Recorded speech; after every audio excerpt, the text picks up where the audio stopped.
5 जून तो खेती कानून जो किसानों के खिलाफ बनाए केंद्र सरकार ने उसके खिलाफ अंदोलन है जोड़ा किसानों ने उदों तो शुरू किया जदों तो ऑर्डीनेंस जारी किए तो जदों कानून बनया उस तो बाद पंजाब दे विच अंदोलन चलिया। पंजाब दे विच करीब 2 महीने किसानों ने सड़कां जाम कीतियां, रेलवे ट्रैक जाम किए, भारत बंद का सद्दा दिता जां ट्रैफिक जाम का सद्दा दिता, वो सारे सफल होए। उस तो बाद अंदोलन है जोड़ा वो पिछले 26 तारीख तो इत्थे चल रहा है। दिल्ली दे विच किसानों ने आके मोर्चा जोड़ा लाया, भावें सरकार ने रोकां लाइयां, रोकां दे बावजूद किसान दिल्ली पहुँचण दे विच सफल होए। लखां किसान दिल्ली के बार्डरां ते आके बैठ के असी ਸਿੰਘੂ बार्डर ते बैठे हाँ, इस तरह टिकरी बार्डर ते जां दूसरे बार्डरां ते सारे किसान ने जिहड़े वो बैठे ने। जिहड़ा ये अंदोलन पंजाब तो चलिया, पंजाब तो चल के हरियाणे दे विच हुंदा होया, हरियाणे नूं नाल जोड़दा है, राजस्थान नूं नाल जोड़िया, यूपी नाल जुड़िया, तो इस तरह होर स्टेटां दे विच भी किसान ने जिहड़े वो लामबंद होए। और कृषि कानून जिहड़े खेती कानून सरकार ने किसानां लई बनाए, उन्हां बिलां दा विरोध दे विच भारत की किसानी है जिहड़ी उठ खड़ी हुई।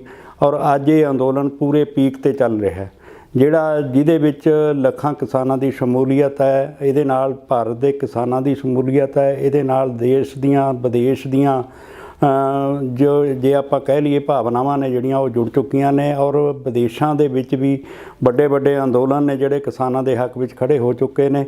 और इसे दौरान जदों सरकार दे नाल 8 मीटिंगां भी हो चुकियां, जिहदे विच कोई सिट्टा नहीं निकलिया।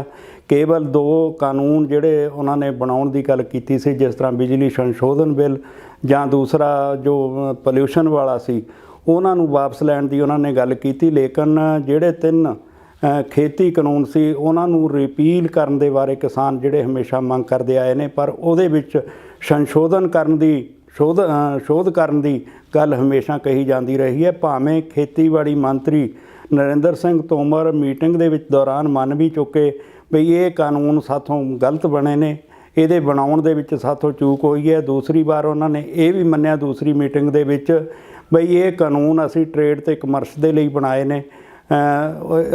इसे लई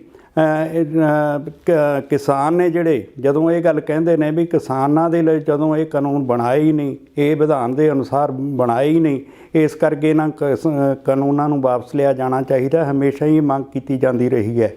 और सरकार ने एक शरारत खेडी है, असीं ये कह सकते हैं भी किसानां दे नाल किसानां नूं बरगलाउण दी, किसानां नूं ठिब्बी लाउण दी कोशिश की है। उन्होंने मानयोग सुप्रीम कोर्ट दे विच अपने ही बंदियां तो रिट दाखिल करा के फैसला कराउण दी कोशिश की, जिहदे विच कहा गया सी बई किसानां नूं इत्थों उठालिया जावे क्योंकि इत्थे डिस्टरबेंस हुंदी है, इत्थे नुकसान हो रहा है। इदां दीयां गल्लां करके उन्होंने किसानां नूं उठाउण दी गल कीती। पर पिछले दिनी मानयोग सुप्रीम कोर्ट ने यह गल कह दी बई किसान उन्हां दा जमहूरी हक है, किसान अपने हक लई बैठे ने, शांतमई बैठे ने, इस करके उन्हां नूं इत्थों उठाया नहीं जा सकदा।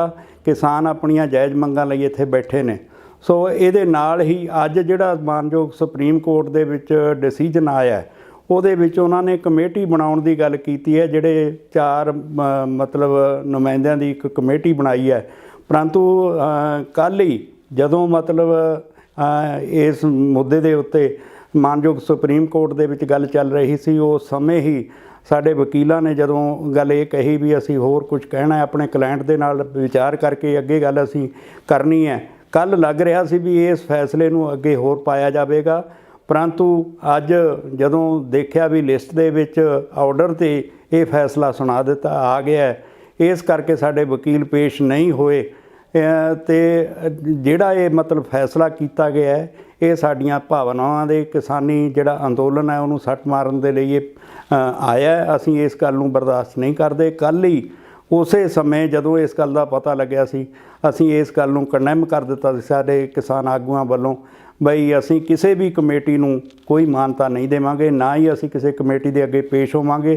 क्योंकि जदों असीं जिहड़े पार्लीमेंट मैंबर ने जिहड़े कानून बनाउण वाले ने ਜਦੋਂ ਅਸੀਂ ਉਹਨਾਂ ਨਾਲ ਇਸ ਮੁੱਦਿਆਂ ਦੇ ਉੱਤੇ ਡਿਸਕਸ਼ਨ ਕਰ ਚੁੱਕੇ ਹਾਂ ਫਿਰ ਹੋਰ ਕੋਰਟ ਕਮੇਟੀ ਦਾ ਕੋਈ ਮਾਇਨਾ ਹੀ ਨਹੀਂ ਰਹਿ ਜਾਂਦਾ। ਸੋ ਇਸ ਕਰਕੇ ਇਹ ਜਿਹੜਾ ਅੱਜ ਫੈਸਲਾ ਦਿੱਤਾ ਗਿਆ ਅਸੀਂ ਇਸ ਦੇ ਨਾਲ ਸਹਿਮਤ ਨਹੀਂ।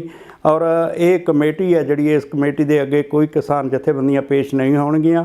ਕਿਸਾਨ ਜਥੇਬੰਦੀਆਂ ਹਮੇਸ਼ਾ ਹੀ ਗੱਲ ਕਰਦੀਆਂ ਆਈਆਂ ਨੇ ਵੀ ਇਹ ਜਿਹੜੇ ਕਾਨੂੰਨ ਨੇ, ਕਾਲੇ ਕਾਨੂੰਨ ਨੇ, ਕਿਸਾਨਾਂ ਦੇ ਲਈ ਘਾਤਕ ਨੇ, ਕਿਸਾਨਾਂ ਨੂੰ ਮਾਰਨ ਵਾਲੇ ਨੇ, ਇਹਨਾਂ ਨੂੰ ਰਿਪੀਲ ਕੀਤਾ ਜਾਣਾ ਚਾਹੀਦਾ। ਇਹ ਕਾਨੂੰਨ ਨੇ ਜਿਹੜੇ ਰੱਦ ਕੀਤੇ ਜਾਣੇ ਚਾਹੀਦੇ ਨੇ ਮੁੱਢੋਂ ਹੀ, ਕਿਉਂਕਿ ਇਹ ਜਿਹੜੇ ਕਾਨੂੰਨ ਨੇ ਜਦੋਂ ਹੈ ਹੀ ਗਲਤ, ਕਿਉਂਕਿ ਜਿਹੜਾ ਸਟੇਟ ਦਾ ਵਿਸ਼ਾ ਹੈ ਜਿਸ ਤਰ੍ਹਾਂ ਖੇਤੀਬਾੜੀ ਹੈ ਜਿਹੜਾ ਉਹ ਸਟੇਟ ਸਬਜੈਕਟ ਹੈ ਅਤੇ ਉਹ ਅਸੀਂ ਕਿਸਾਨ ਆ ਜਿਹੜੇ ਉਹਦਾ ਕੋਈ ਟਰੇਡ ਨਹੀਂ ਕਰਦੇ ਆਪਣੀਆਂ ਫਸਲਾਂ ਦਾ, ਅਸੀਂ ਆਪਣੀ ਫਸਲ ਦੀ ਮਾਰਕੀਟਿੰਗ ਕਰਦੇ ਹਾਂ ਅਤੇ ਮਾਰਕੀਟਿੰਗ ਵੀ ਸਟੇਟ ਦਾ ਵਿਸ਼ਾ ਹੈ। ਇਸ ਕਰਕੇ ਇਹ ਮੁੱਢੋਂ ਹੀ ਰੱਦ ਹੋਣੇ ਚਾਹੀਦੇ ਨੇ। ਮਾਨਯੋਗ ਸੁਪਰੀਮ ਕੋਰਟ ਨੂੰ ਚਾਹੀਦਾ ਤਾਂ ਇਹ ਸੀ ਵੀ ਇਹਦਾ ਸੂਓ ਮੋਟੋ ਨੋਟਿਸ ਲੈ ਕੇ ਇਹਨਾਂ ਕਾਨੂੰਨਾਂ ਨੂੰ ਰੱਦ ਕਰਨਾ ਚਾਹੀਦਾ ਸੀ। ਪਰ ਨਾਲ ਹੀ ਇਹ ਹੈ ਵੀ ਜਿਹੜਾ ਉਹਨਾਂ ਨੇ ਉਹ ਜਿਹੜੀ ਮੁੱਢਲੀ ਇਹਨਾਂ ਵੱਲੋਂ ਰਿਟ ਕੀਤੀ ਗਈ ਸੀ ਸਰਕਾਰ ਵੱਲੋਂ, ਉਸ ਗੱਲ ਨੂੰ ਉਹਨਾਂ ਨੇ ਖਾਰਜ ਵੀ ਕੀਤਾ ਔਰ ਇਹ ਵੀ ਕਿਹਾ ਵੀ ਕਿਸਾਨਾਂ ਦਾ ਇਹ ਜਮਹੂਰੀ ਹੱਕ ਹੈ, ਕਿਸਾਨ ਮਤਲਬ ਬੈਠੇ ਰਹਿ ਸਕਦੇ ਨੇ, ਇਹਨਾਂ ਨੂੰ ਕੋਈ ਉਠਾਇਆ ਨਹੀਂ ਜਾ ਸਕਦਾ। ਸੋ ਅਸੀਂ ਇੱਕ ਪੱਖੋਂ ਮਾਨਯੋਗ ਸੁਪਰੀਮ ਕੋਰਟ ਦਾ ਧੰਨਵਾਦ ਵੀ ਕਰਦੇ ਹਾਂ ਵੀ ਉਹਨਾਂ ਨੇ ਕਿਸਾਨਾਂ ਦਾ ਪੱਖ ਵੀ ਲਿਆ, ਪਰ ਦੂਜੇ ਬੰਨੇ ਜਿਹੜੀ ਕਮੇਟੀ ਬਣਾਉਣ ਵਾਲੀ ਉਹਨਾਂ ਨੇ ਸੁਪਰੀਮ ਕੋਰਟ ਨੇ ਗੱਲ ਕੀਤੀ ਹੈ ਉਹ ਉਸ ਨੂੰ ਜਾਇਜ਼ ਨਹੀਂ ਠਹਿਰਾਇਆ ਜਾ ਸਕਦਾ। ਕਿਸਾਨ ਜਥੇਬੰਦੀਆਂ ਜਾਂ ਸੰਯੁਕਤ ਕਿਸਾਨ ਮੋਰਚਾ ਇਹਨੂੰ ਮੁੱਢੋਂ ਹੀ ਰੱਦ ਕਰਦਾ ਹੈ।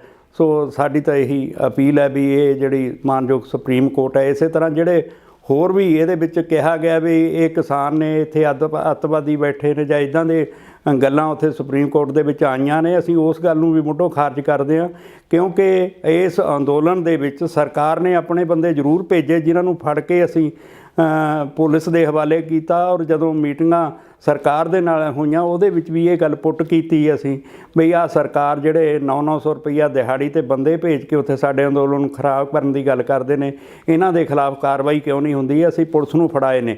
ਇਸੇ ਤਰ੍ਹਾਂ ਦੁਬਾਰਾ ਵੀ ਜਿਹੜੇ ਭਾਜਪਾ ਦੇ ਜਾਂ RSS ਦੇ ਲੋਕ ਨੇ ਉਹਨਾਂ ਨੇ ਐਂਟਰ ਹੋ ਕੇ ਇੱਥੇ ਅੰਦੋਲਨ ਦੇ ਵਿੱਚ ਵਾਧਾ ਪਾਉਣ ਦੀ ਕੋਸ਼ਿਸ਼ ਕੀਤੀ ਹੈ। ਸੋ ਅੱਜ ਇਹਨੂੰ ਖਾਲਿਸਤਾਨੀ ਜਾਂ ਇਸ ਤਰ੍ਹਾਂ ਦੀ ਜਿਹੜੀ ਸੰਗਿਆ ਦਿੱਤੀ ਜਾ ਰਹੀ ਹੈ, ਅਸੀਂ ਇਸ ਗੱਲ ਨੂੰ ਮੁੱਢੋਂ ਹੀ ਨਕਾਰਦੇ ਹਾਂ, ਕਿਉਂਕਿ ਜਦੋਂ ਤੋਂ ਅੰਦੋਲਨ ਚੱਲਿਆ 2 ਮਹੀਨੇ ਪੰਜਾਬ ਦੇ ਵਿੱਚ ਚੱਲਿਆ, ਹੁਣ ਤਕਰੀਬਨ 46-47 ਦਿਨ ਜਿਹੜੇ ਨੇ ਉਹ ਇੱਥੇ ਬੈਠਿਆਂ ਨੂੰ ਹੋ ਗਏ। ਕਿਸਾਨਾਂ ਨੇ ਕਿਸੇ ਦਾ ਪੱਤਾ ਨਹੀਂ ਤੋੜਿਆ, ਕੋਈ ਨੁਕਸਾਨ ਨਹੀਂ ਕੀਤਾ, ਕਿਸਾਨ ਸ਼ਾਂਤਮਈ ਬੈਠੇ ਨੇ। ਔਰ ਹਮੇਸ਼ਾ ਹੀ ਸਾਡੇ ਆਗੂਆਂ ਦਾ ਕਹਿਣਾ ਹੈ ਵੀ ਇਹ ਅੰਦੋਲਨ ਸ਼ਾਂਤਮਈ ਰਿਹਾ, ਸ਼ਾਂਤਮਈ ਰਹੇਗਾ ਔਰ ਆਉਣ ਵਾਲੇ ਸਮੇਂ 'ਚ ਵੀ ਅਸੀਂ ਇਹਨੂੰ ਪੂਰਾ ਅਮਨ ਤਰੀਕੇ ਨਾਲ ਚਲਾਵਾਂਗੇ। ਸੋ ਜੇ ਕੋਈ ਸਾਜ਼ਿਸ਼ ਦੇ ਤਹਿਤ ਸਰਕਾਰ ਕੋਈ ਇੱਦਾਂ ਦੀ ਕਾਰਵਾਈ ਕਰਦੀ ਹੈ, ਅਸੀਂ ਸਮਝਦੇ ਹਾਂ ਵੀ ਉਹਦੇ ਲਈ ਸਰਕਾਰ ਹੀ ਜ਼ਿੰਮੇਵਾਰ ਹੋਏਗੀ। ਜੇ ਕੋਈ ਗੜਬੜ ਹੁੰਦੀ ਹੈ ਜਾਂ ਕਰਾਈ ਜਾਂਦੀ ਹੈ ਉਹਦੇ ਲਈ ਸਰਕਾਰ ਹੀ ਜ਼ਿੰਮੇਵਾਰ ਹੋਏਗੀ। ਅਸੀਂ ਜਿਹੜੀਆਂ ਜਥੇਬੰਦੀਆਂ ਨੇ, ਸੰਯੁਕਤ ਕਿਸਾਨ ਮੋਰਚਾ ਜਾਂ ਜਿਹੜੀਆਂ 32 ਕਿਸਾਨ ਜਥੇਬੰਦੀਆਂ, ਅਸੀਂ ਇਹਨਾਂ ਗੱਲਾਂ ਨੂੰ ਸਰਕਾਰ ਦੀਆਂ ਨੂੰ ਰੱਦ ਕਰਦੇ ਹਾਂ। ਔਰ ਮਾਨਯੋਗ ਸੁਪਰੀਮ ਕੋਰਟ ਨੇ ਜਿਹੜਾ ਇਹ ਫੈਸਲਾ ਦਿੱਤਾ ਅਸੀਂ ਕਮੇਟੀ ਬਣਾਉਣ ਦਾ, ਅਸੀਂ ਉਹਨੂੰ ਵੀ ਮੁੱਢੋਂ ਰੱਦ ਕਰਦੇ ਹਾਂ। ਅਸੀਂ ਇਹੋ ਜਿਹੀ ਕਮੇਟੀ ਨੂੰ मानता नहीं देंगे। धन्यवाद। खबरों से जुड़े रहने के लिए बेल आइकन दबाएं और सब्सक्राइब करें सिटी होम न्यूज़।